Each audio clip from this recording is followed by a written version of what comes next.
What would you do if your entire family treated you like the extra child, and then one night your bank notified you that someone just wired you $104 million? Not a typo, not a scam alert, an actual completed wire transfer. But before we continue, please subscribe and turn on the notification bell for updates. Now imagine discovering that money in the middle of a dinner where your parents are publicly celebrating your sister as the one who will inherit everything. That's exactly where this story begins. My name is Natalie Carter. I'm 29 years old, and for most of my life, my role in the Carter family was simple: background character. My older sister, Jessica Carter, 32, was the star, the one everyone talked about, the one my father proudly introduced to business partners. My father, Richard Carter, 62, built Carter Logistics from a small trucking operation into a regional freight network worth tens of millions of dollars. My mother, Linda Carter, 59, cared about one thing above everything else: appearances. And Jessica? She was perfect for that world, confident, loud, charismatic, the future of the company. Me? I was the quiet one who liked spreadsheets and logistics systems. Not exactly dinner party material, so when my parents hosted their 40th anniversary dinner at Marinelli's Steakhouse in Boston, no one expected the spotlight to land anywhere near me. Private dining room, crystal glasses, 12 people at the table, including family friends and a couple of my dad's business partners. Halfway through dessert, my father stood up and raised his glass. "Tonight," he said proudly, "we celebrate our successful daughter." Everyone already knew who he meant. Jessica smiled like she'd been waiting for this moment all night. "She'll be taking over Carter Logistics one day," my dad continued. Applause filled the room. Jessica looked around the table like a CEO accepting an award. Then my father turned his head toward me. "And you?" he said with a chuckle. "You never really wanted anything." The table laughed. I didn't argue, didn't roll my eyes, didn't defend myself. I just sat there quietly, because honestly, that was the role I'd been playing my entire life. And then my phone buzzed. Just a small vibration against the white tablecloth, a bank notification. At first, I almost ignored it, but something made me glance down. Just one look at the screen, and suddenly the room felt like it had gone completely silent. Incoming wire transfer. $104 million. Sender. Blackridge International Holdings. My heart started pounding. Slowly, I pushed my chair back from the table. My father frowned. "Natalie," he asked, "what's wrong?" I looked down at the screen again, because something about that transfer made absolutely no sense. I had never heard of the company that just sent me $104 million, and somehow, the authorization line on the transfer listed a name I recognized: R. Carter. But my father was still sitting right across from me. Introduction section complete. Go. Chapter 1. The Invisible Daughter. Before that wire transfer happened, my family had already decided something about me: who mattered and who didn't. If you had asked anyone who knew the Carter family growing up, they would have told you the exact same story. Jessica was the star. I was the other daughter. Jessica Carter was the kind of person teachers loved introducing to visitors: confident, competitive, always winning something.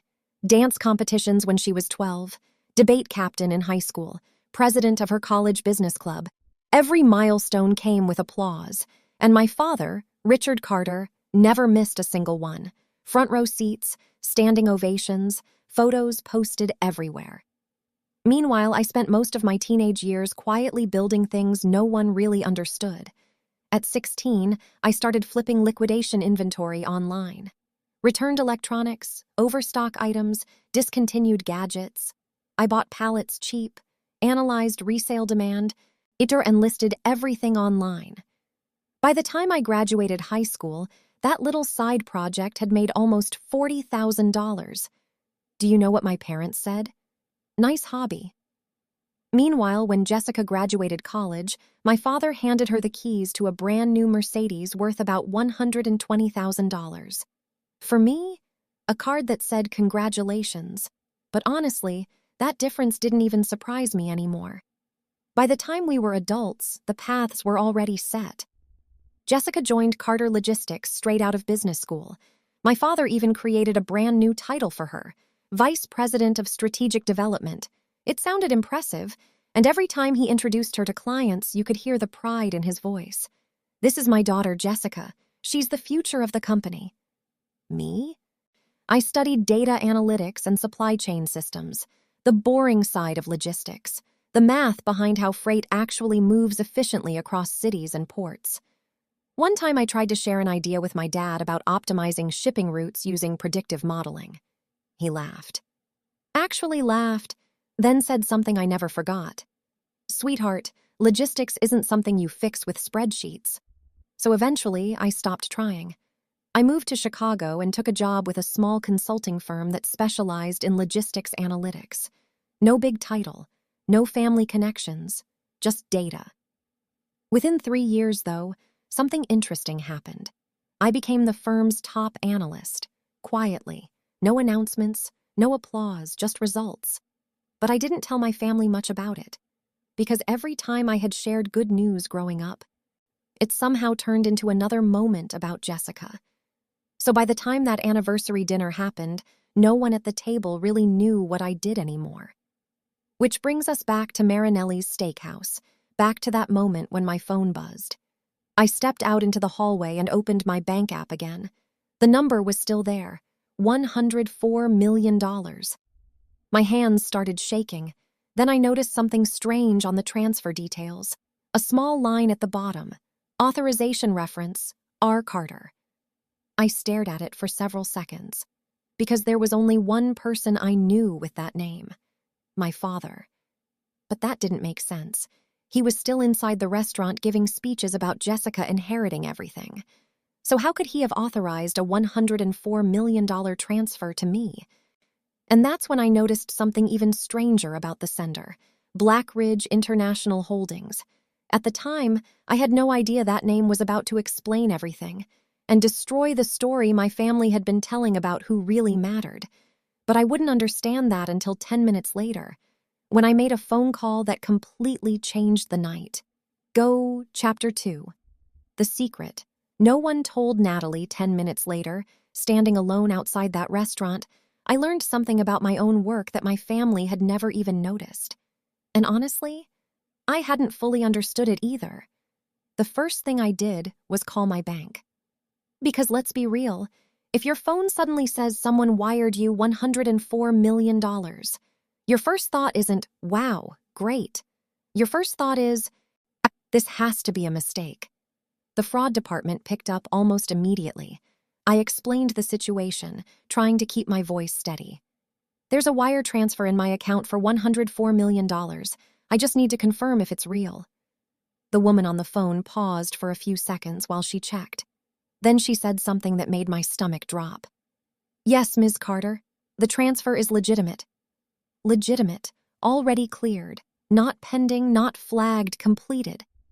I leaned against the brick wall outside the restaurant trying to process that. Then she added something else. "This wire transfer was scheduled 3 days ago." Scheduled, which meant someone had planned it. Carefully. I asked the obvious question. "Who authorized it?" She explained that she couldn't disclose that information, but she did confirm the sender again.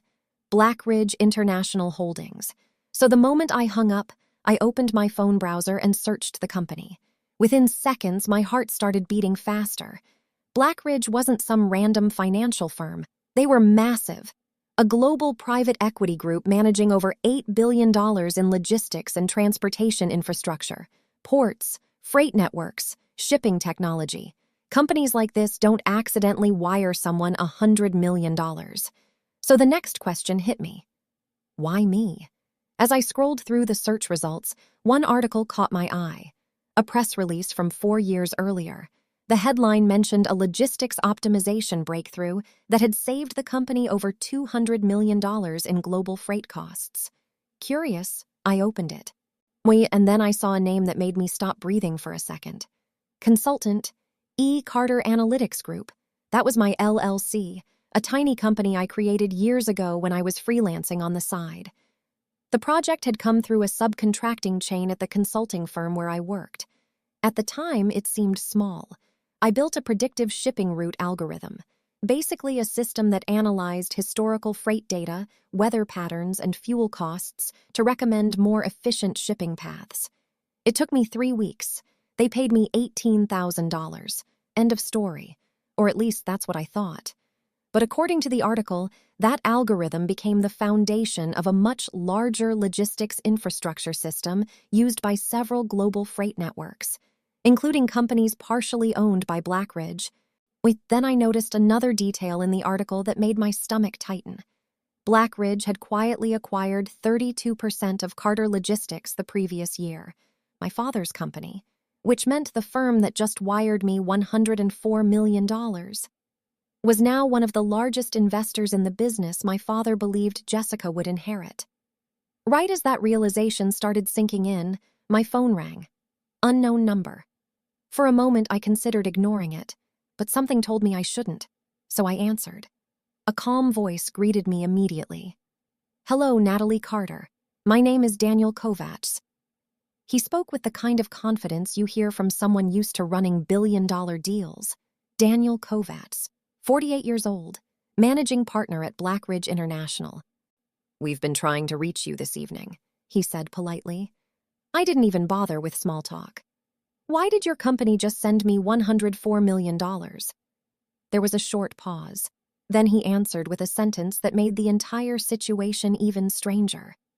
"Because legally, Ms. Carter, you own the intellectual property that powers the logistics routing system your father's company relies on." I felt my chest tighten. Daniel continued calmly. "And tonight we finalized the acquisition." I swallowed. "What acquisition?"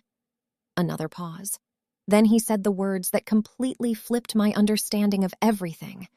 "The buyout of your father's controlling shares, using your algorithm." I stared out at the street, trying to process that. Because if what he was saying was true, then the quiet little system I built years ago had just done something no one in my family ever expected. And Daniel confirmed it with one final sentence.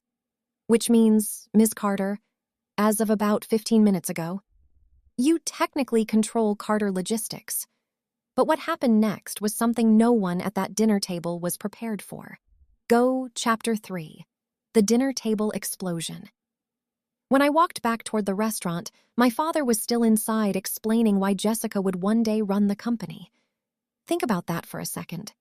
Just a few minutes earlier, he had stood at the head of the table raising a glass, proudly announcing the future of Carter Logistics. And according to him, that future had one name: Jessica Carter. Meanwhile, I was standing outside on the sidewalk trying to process the fact that a global investment firm had just told me I technically controlled the company. If you were in my position, what would you do? Walk away, call a lawyer, or go back inside and see what happens when the story suddenly changes? I chose the third option. When I opened the door to the private dining room, nothing had changed. The room was still buzzing with conversation. Jessica was smiling, leaning back in her chair while two of my dad's business partners congratulated her. "You're going to do great running this place someday," one of them said. Jessica laughed confidently. "I've basically been preparing my whole life." My father looked proud. The future was already written in his mind. I quietly took my seat again. For a moment, almost nobody even noticed I had left. Then I looked at my dad.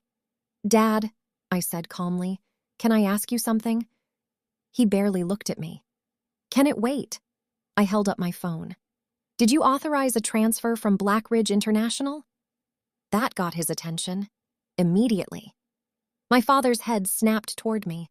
The room went quiet. Jessica frowned. "What are you talking about?" My father slowly stood up from his chair. "How do you know about that?" he asked. Instead of answering, I turned my phone toward him. "I think I know because they sent it to me." Jessica laughed, but it sounded forced. "Okay, that's not funny." I kept my voice steady. $104 million. You could actually hear someone at the table inhale sharply. My father's face changed instantly, because in that moment, He realized exactly what had happened.